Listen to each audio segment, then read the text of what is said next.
Hello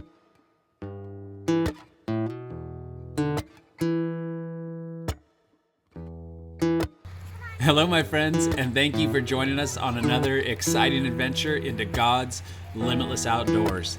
This week we are kicking off our first part of our 4-part series of hunting elk in the great state of Colorado this last fall.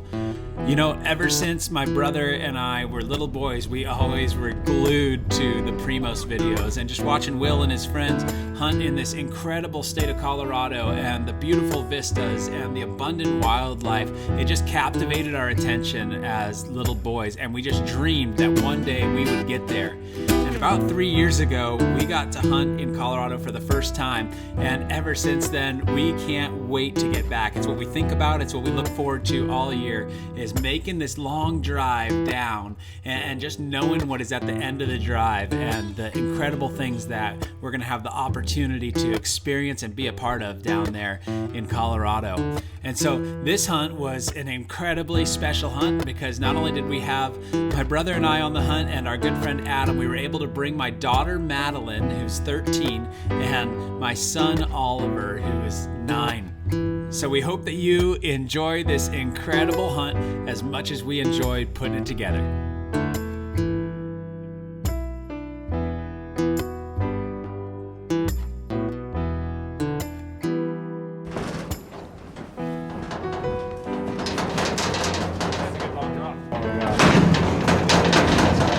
Tire off right there.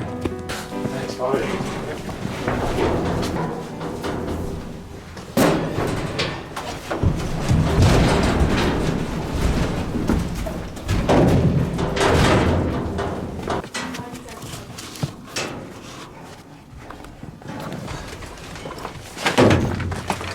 Don't go by Hootie there. Just lay it on its side. You know, you've heard me say it a lot of times, but the process is so important when it comes to elk hunting. If your end goal is just to kill an elk, you're missing out on so much more of what elk hunting is really about. And bringing the kids along and the whole thing, between the ride down and then the saddling of the horses and the pack in and picking a camp spot and exploring the new country and getting all set up and figuring out what you're gonna do and just breathing in the cold mountain fresh air and the snow all around you and the reality that the cell phone doesn't work. These are just the glorious parts of the process, and these are the days that I look forward to the most as we get going on a hunt, is these days right here and how the whole setup goes.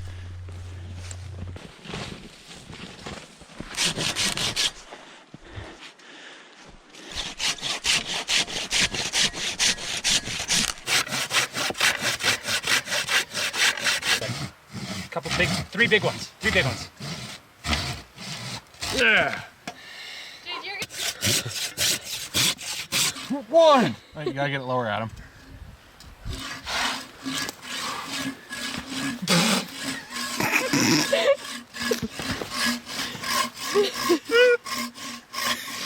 $9.99. 1,000. 1,001. Oh. Yes! Part of our wilderness athlete program.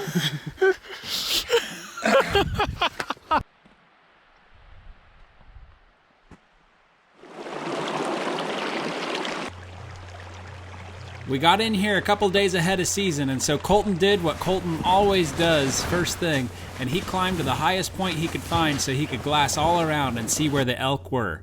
But this hunt was a little different.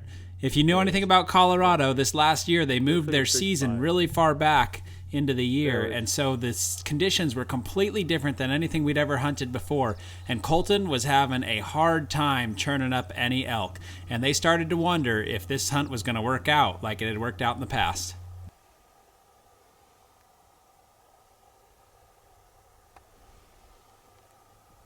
Well, it's opening morning here in Colorado, and Colton and I just hiked up on top of this ridge.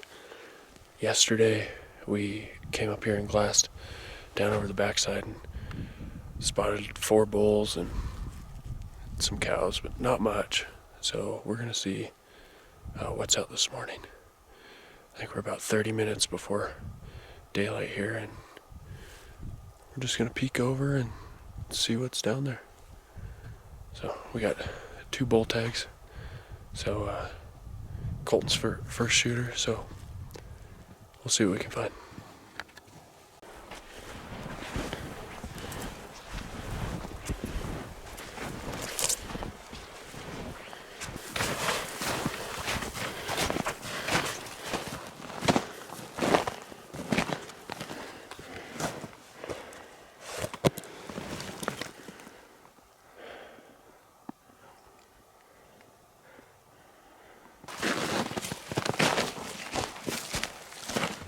Colton and Adam spent the morning poking around in these aspen patches and glass in all the different parks out here, and they were churning up some elk, but they didn't find any branch antler bulls until they looked way down in the distance, about 10 miles away, and started churning up elk way down on these finger ridges down the drainage.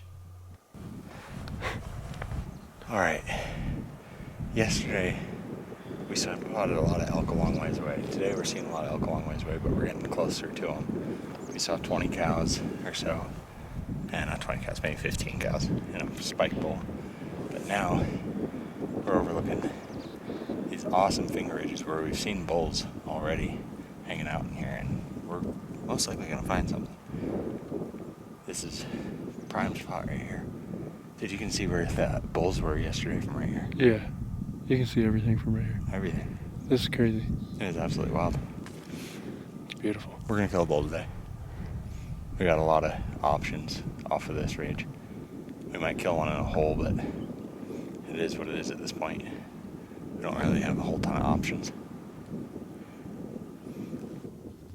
Where we had hunted years before just wasn't holding the elk in this later season, so Colton and Adam decided that they were going to head way down this drainage to see if they could churn up some elk. Keep in mind that they walked over 30 miles on this day trying to make this happen, so they are all in on this death march. This place is awesome. All these rocks in here.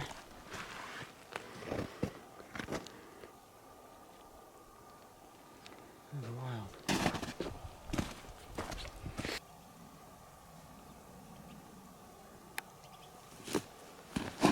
You guys might not be able to tell, but there are literally thousands upon thousands upon thousands of tracks out here. Probably the largest herd we would have ever seen came through here. It is absolutely insane. There's more tracks here than I've ever seen in my life. In one spot. It is crazy. We're gonna find some elk.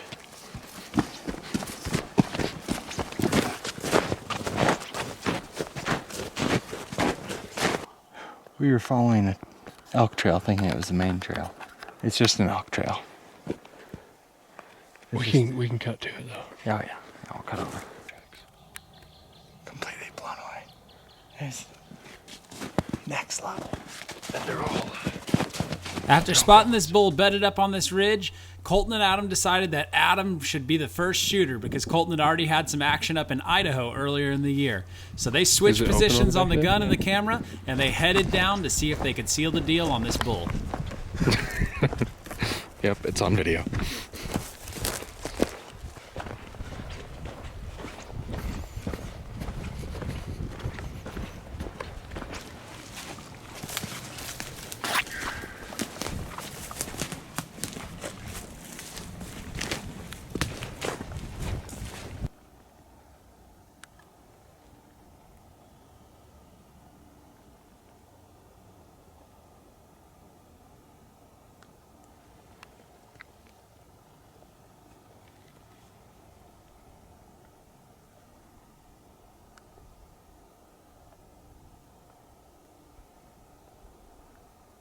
If you've ever hunted elk before, you know how big of a deal it is to be in this many tracks and have this much activity.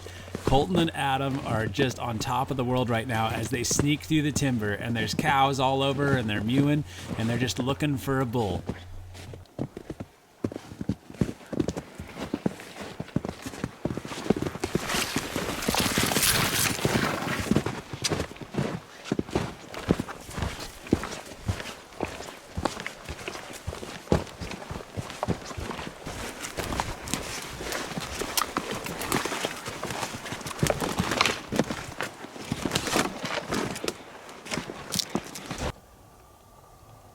There's elk everywhere.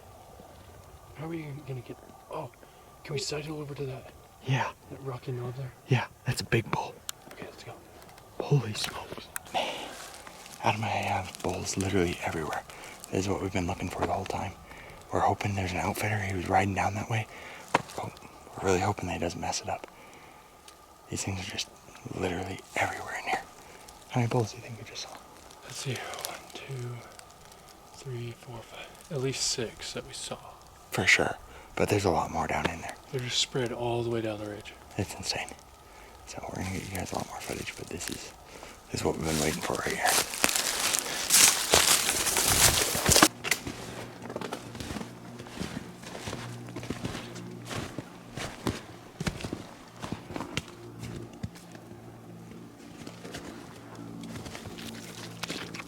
Saw a cow or something.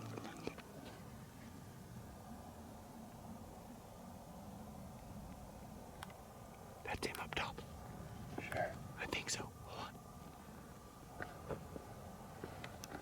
520.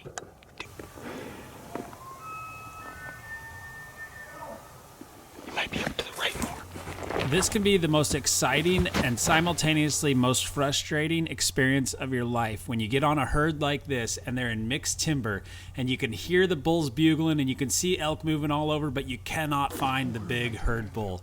And it takes a little bit of patience and some real sharp eyes to turn them up sometimes.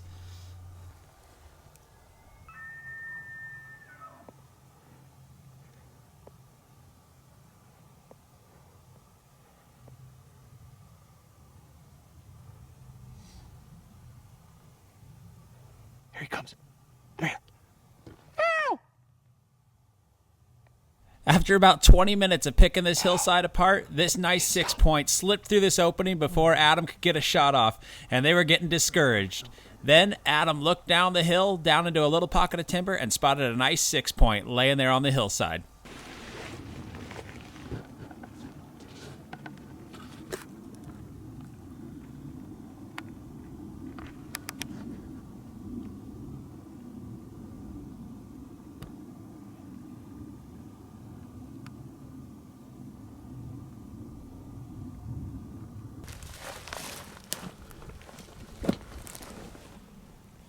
I mean, watch him tip his head back and double check.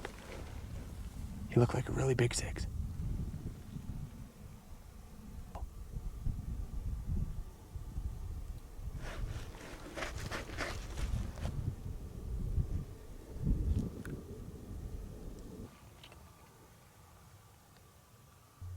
As Colton and Adam watched this bull and were waiting him out, all of a sudden the elk started to get up and move through this opening, and they knew the big bull was going to come walking through, so they got set up and got ready for the shot.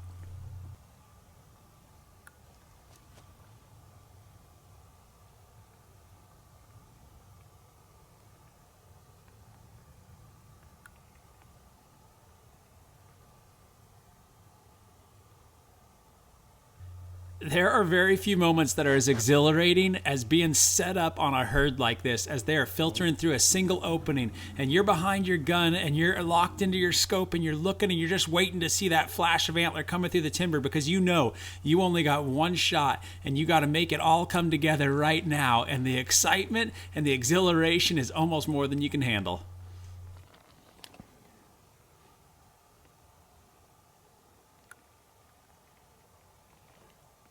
I have no idea where he is. Mm.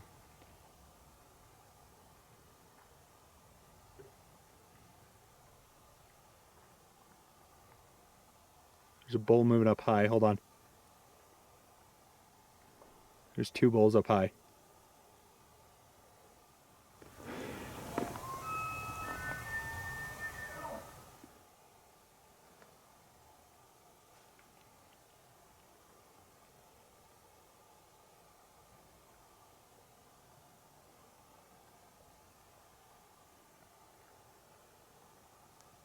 No.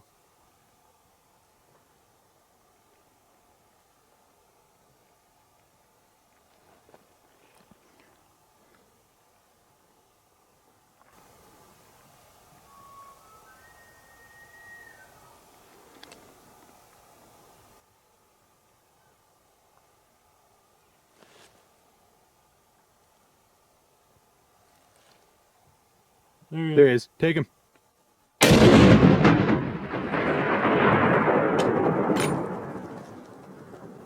Do it again. He stopped. Dumped him.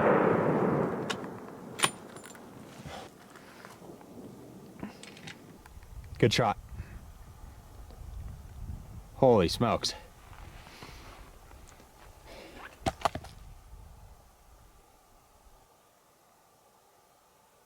Look where we just killed a bull. It's a long ways down there. He's a pretty good 6. He's not real big. He's pretty good, man. He's like a really clean, like 3.5-year-old 6-point. He's a nice 6.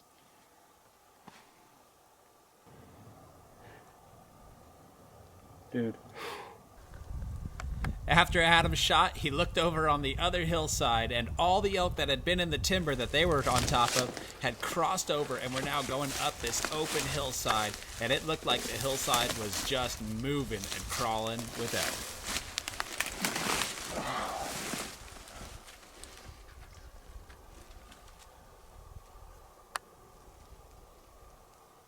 Oh my gosh. Big bull? Yeah. Yeah, I knew there was. That's got to be the herd I shot at. Okay.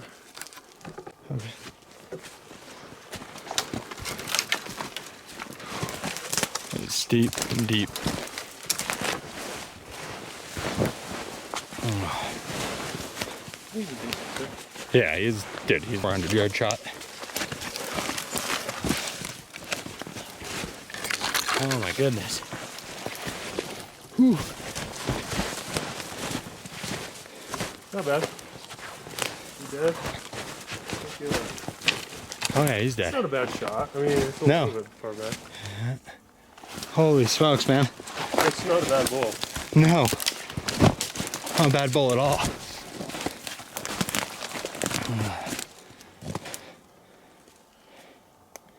Jeez. Dude, what did we do? We're in here, man. We always do this to ourselves. Yeah, we do. This is probably going to be the worst one, though. Probably.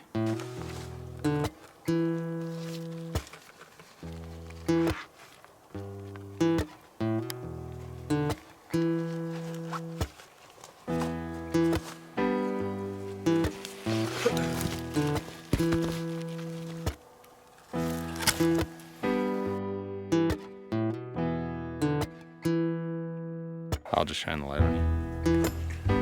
Let me turn mine off. To the pen. Well, Colton and I are not even back to Justin yet. We've been hiking since 4:45 this morning. It's almost 10 p.m.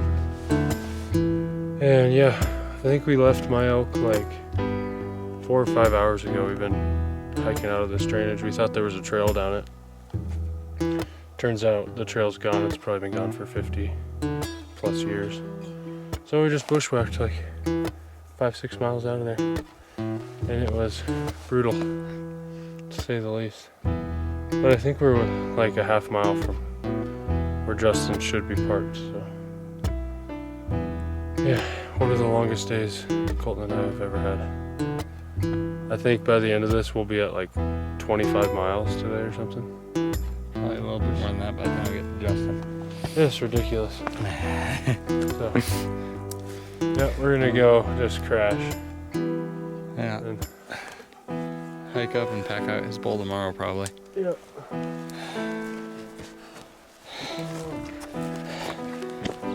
It's been a long day, to say the least.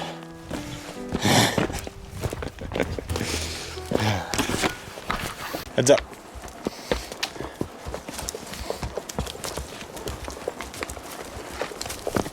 So there's something I've been thinking a lot about on this trip, and that is in Matthew 11 when Jesus says, "My yoke is easy and my burden is light." He says, "Learn from me, you'll find rest for your soul."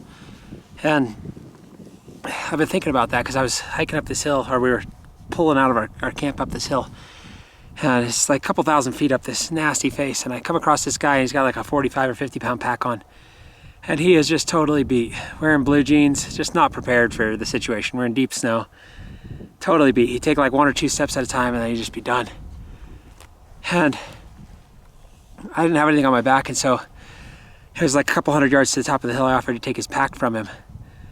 And it was interesting because, man, sometimes we find ourselves in these positions where we just got such a heavy load on our shoulders and we just can't carry it on our own. And Jesus says, learn from me, I'm lowly in spirit. You're gonna find rest for your soul. He says, my yoke is easy and my burden is light. And in this world, just with everything going on, everything's just so hard. And I think as dads and husbands and men especially, and women, I watch moms, just like the weight that's on your shoulders all the time. It's just such a struggle. But here's the deal. It's not just that you say, I believe in Jesus and I go to church and all of a sudden like that's gonna change you and make everything easier. Here's why it changes. Like, if you ever notice, there's that old adage that, you know, nobody ever changes. And for the most part, it's true because people intrinsically don't really possess so much power to change themselves. But when we talk about this easy yoke and burden that Jesus has, it goes back into Ezekiel chapter 36. And there's this really powerful passage. This is before Jesus came. And in Ezekiel 36, God says that he's going to take the heart of stone out of our flesh, and he's going to put a heart of flesh in us. And he says, I'm going to put my spirit in you, and it's going to cause you to keep my commandments and to do them. And so this is really the principle behind the change and the transformation that happens and the easy yoke and burden when we give our life to Jesus. It's not so much that we are willing ourselves to be better.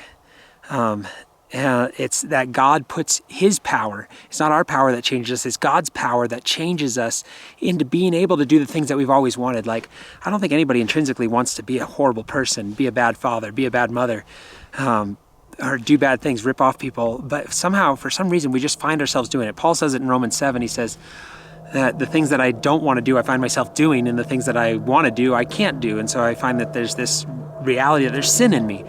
But when we give our life to Jesus, God puts his Holy Spirit, himself, in us. The same power that raised Christ from the dead. That power can change us. It can free us. Like, you think about the heavy burdens of pornography and alcoholism and anger. Like, maybe you're somebody that's just super angry all the time.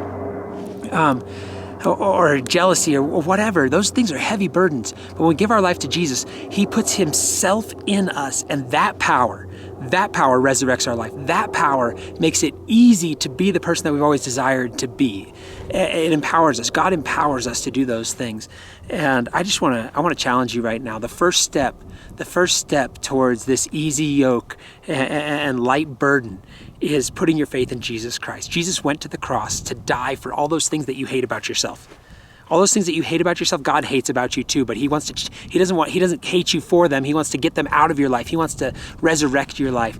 And the first step is to put your faith in Jesus Christ. He went to the cross, he died for you, he paid for all of that junk, and he raised from the dead to defeat death, the thing that you have to face and you can't face on your own. So you put your faith in Jesus Christ. The Word of God tells us that if you confess Jesus with your mouth, if you confess that he is Lord with your mouth and you believe in your heart that God raised him from the dead, you will be saved. And not only will you be saved, you will be empowered to be free from those things that are heavy on your shoulders. God will help you to kick those things. So put your faith in Jesus Christ. If you want to know more about putting your faith in Jesus Christ, how to walk with Jesus, go to our website, www.limitlesshunting.com. You can request a copy of this resource that we wrote called The First Mile, and it's going to help walk you through some of those things and some tips and tactics to walk with Jesus well. So go over there. Anyway, we got to get to huffing it up this hill. We have a heavy yoke and burden today. We got to walk all the way back out to the pickup, but hope you enjoy this hunt as much as we've enjoyed putting it together. God bless you all and see you next time. Those are all bulls. I just want to take a second and thank you all for watching, and I truly hope that you enjoyed this hunt as much as we enjoyed putting it together.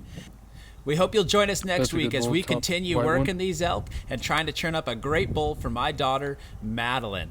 If you haven't already done so, you can go over and subscribe to us on YouTube and make sure to turn the notifications on so you know when new videos are coming out. You can also follow us on Facebook and on Instagram. And if you want inside information on what's going on at Limitless Outdoors and early access to all of our hunts, you can go over and become a member on patreon.com/limitlessoutdoors. You'll have early access to all of our hunts, and you'll have insight as to what we are doing before anyone else does. So head over to patreon.com/limitlessoutdoors and become a member and join us as we advance the gospel out to the world through our hunting videos. Until next time, never forget, it doesn't matter what you've done, it only matters what you do now. God bless you and have an awesome week.